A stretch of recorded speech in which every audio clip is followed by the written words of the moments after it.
This is The Scoop for Thursday. I'm Lisa Marzilli with the WMNF News headlines. More than 95% of public service workers for Polk County Public Schools voted overwhelmingly yesterday to recertify their contract. AFS CME Local 2227 said in a statement that workers for the Polk County Public Schools will continue to have a voice in the services they deliver, safe working conditions, and fair compensation. Florida Administrator James Spears Jr. said the union looks forward to winning more recertification elections in counties and cities across the state. A Tampa Police Department corporal is under investigation for what several female colleagues call creepy and persistent unwanted romantic advances, has resigned.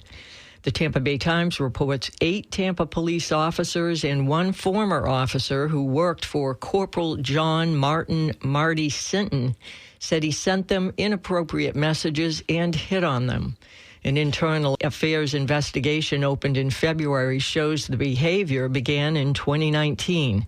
The 32-year-old Sinton was found in violation of 10 department policies, including sexual harassment, insubordination, and incompetence on duty. He resigned on July 17th during the investigation. Today marks the start of National Water Quality Month.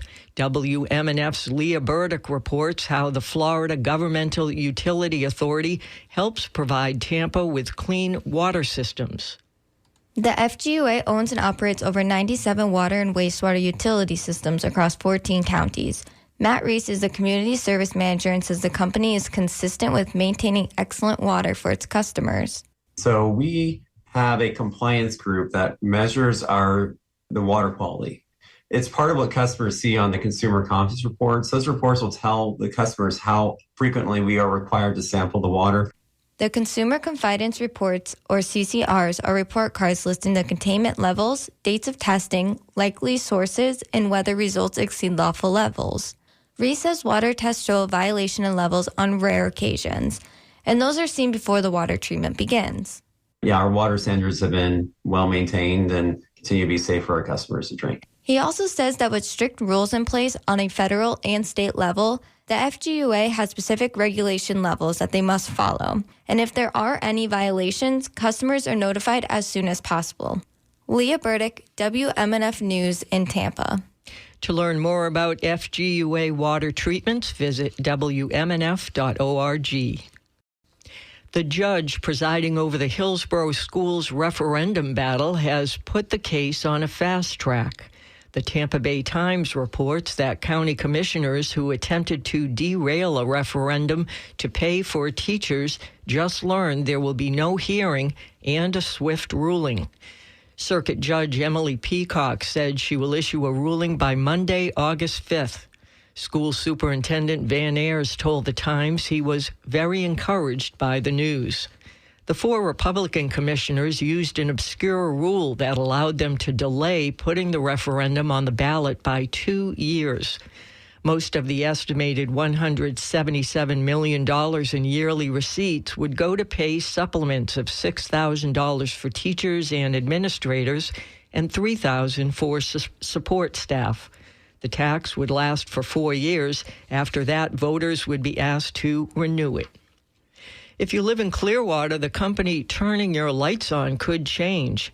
The City Council is scheduled to vote on a study to see if creating a locally run utility is a better option than Duke Energy. Customers have brought up many issues to the city about Duke, including allegations of the company cutting down trees on private property. Councilman Ryan Cotton says a city-run utility would help solve these concerns. It would be nice if we had control over it so that the people could come to us, let us know their issues, and then we could talk to the director of our power company and say, hey, what's going on with that? Citizens are also speaking out about rising electricity costs. Duke's 30-year agreement with Clearwater ends in December 2025. The proposed study, which could cost up to $500,000, will be discussed at today's City Council meeting. I'm Lisa Marzilli with the WMNF News headlines.